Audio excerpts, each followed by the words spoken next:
Hey everybody, what's going on? It's Riley Rose and I am back with another episode of Gamer Girl News. Let me just get myself situated here. Whoops. Wait a second.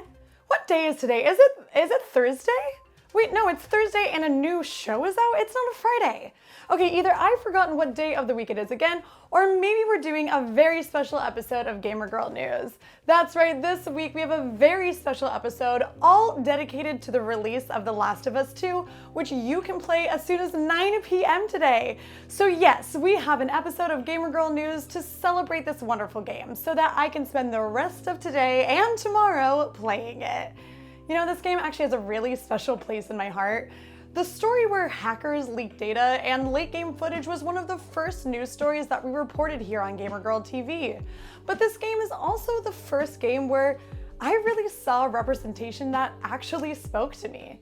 The first Last of Us came out on June 14th, 2013, and the remastered came out a year later, July 29th, 2014. I've always been a really big gamer, but I only really had like a 3DS and a Wii. AAA story-driven games were really new to me, and I only really watched my brother rage at Call of Duty growing up. Luckily, my college boyfriend introduced me to the world of Last of Us. He told me that I would love it, and I really did. Ellie's character is charming, and that charm comes from the fact that she's a badass who doesn't take shit. She's a young girl who grew up in a post-apocalyptic world, and she acts like a capable young killer.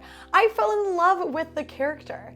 I played through the game in a matter of days, and I just couldn't put it down. After getting through that divisive ending, I was sad. It was such a great game and it was over, but bam, the DLC was there. Hooray! And that DLC is where this game was cemented as the best ever made in my opinion.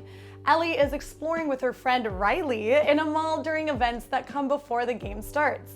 They actually have fun together in this post-apocalyptic world. They're dancing and laughing, and then they kiss? Like what?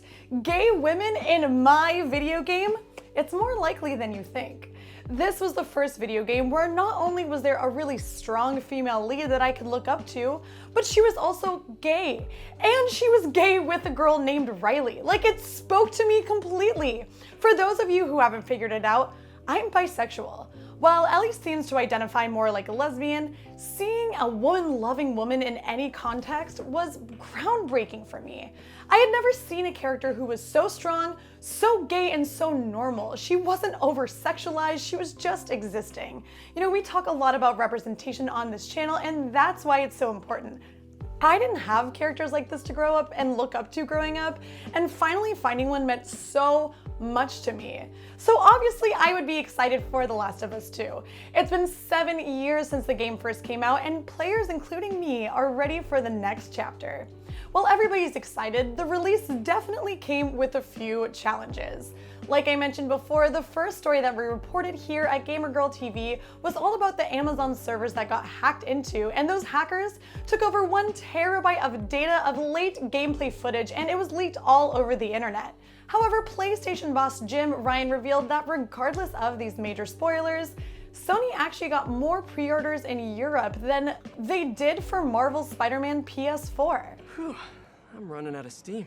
After the PS5 event last week, Last of Us 2 fans questioned if this game will perform well on the new console.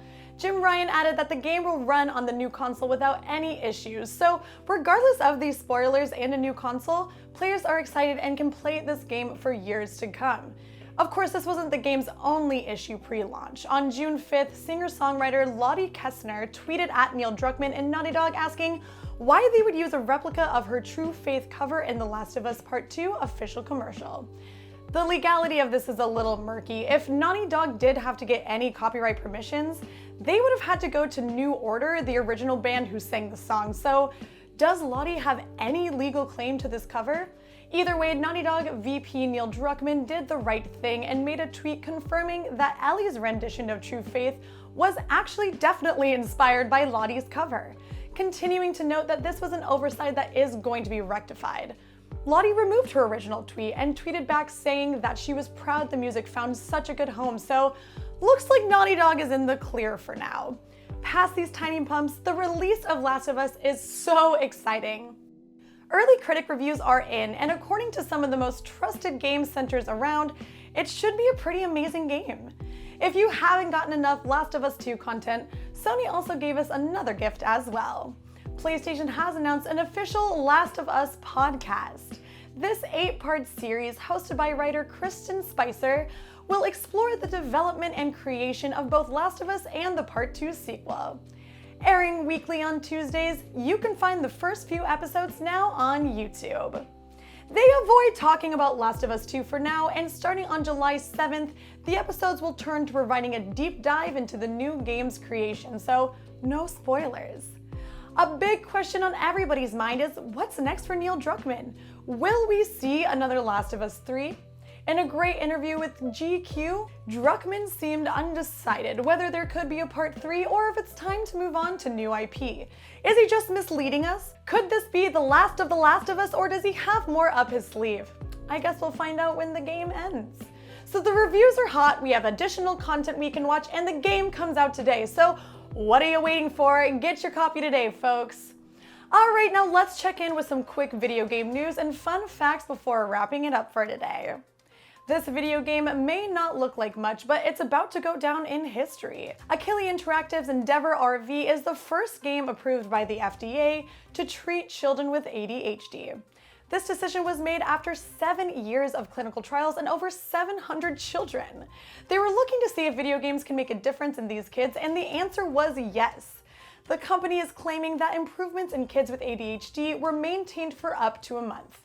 That being said, there's still a small disclosure at the bottom of the study saying that the results are no sufficient data that can suggest that this should be used as an alternative to recommended medication and treatments. So it won't cure ADHD, it just might help. And Pokemon fans are having a great time lately. The long-awaited DLC for Pokemon Sword and Shield is finally upon us today. On top of this, fans got an unexpected follow-up to a 1999 classic. Announced yesterday morning, the Pokemon Company revealed the new Pokemon Snap for the Nintendo Switch. In this Nintendo 64 remake, instead of catching Pokemon, you take pictures of them while exploring different jungles, beaches, and other Pokemon homes. The presentation also showed off a couple of smaller titles like Pokemon Cafe Mix. It's a free puzzle game where you run a cafe for Pokemons. The other game revealed was Pokemon Smile, an AR-based app that makes brushing teeth more fun for young kids. So the new DLC is out for $30. Pokemon Smile is free on iOS and Android devices, but there is no release date for that Pokemon Snap game, so keep watching Gamer Girl News to stay updated. In adorable news today, your dog can actually become a video game character. Thanks to new computer technology developed and researched in England, filmmakers, game developers, and bored pet owners have a way less complicated way to digitize your doggo. The England-based team collected data of multiple different dog breeds and various poses, then compiled this into a computer model that can predict and replicate these doggy poses. What's amazing about this is that there's no need for expensive equipment, just a single RGBD camera will do. The team presented its research at the Computer Vision and Pattern Recognition Conference online on June 14th, so we'll see which dogs can get in there first. And one quick video game fact before we go, shall we? It's time for some video game trivia. And let's go ahead and keep it within the theme of The Last of Us. Did you know that there was a specific inspiration to the horrible disfiguring that happens to infected runners and clickers that we see in The Last of Us? There's a particularly gross fungus called the cordyceps fungi. It grows out of an insect's head and seizes control of the bug's motor functions in the process. It makes it appear like it was in a crazed, zombie-like state. In an interview with VentureBeat, Bruce Stanley and Neil Druckmann confirmed that they first got the idea of using cordyceps fungi after watching Planet Earth videos, so I guess celebrities are just like us. That's all we have for today. Are you excited for The Last of Us 2? Are you gonna play at 9 p.m? If not, I will be. So if you wanna watch me stream from the beginning, I'll be binge playing it all this week starting at 9 p.m. PST on Twitch TV/RileyRoseZ. I'll see you guys there, but for now, I'm Really Rose and I am signing out. Bye.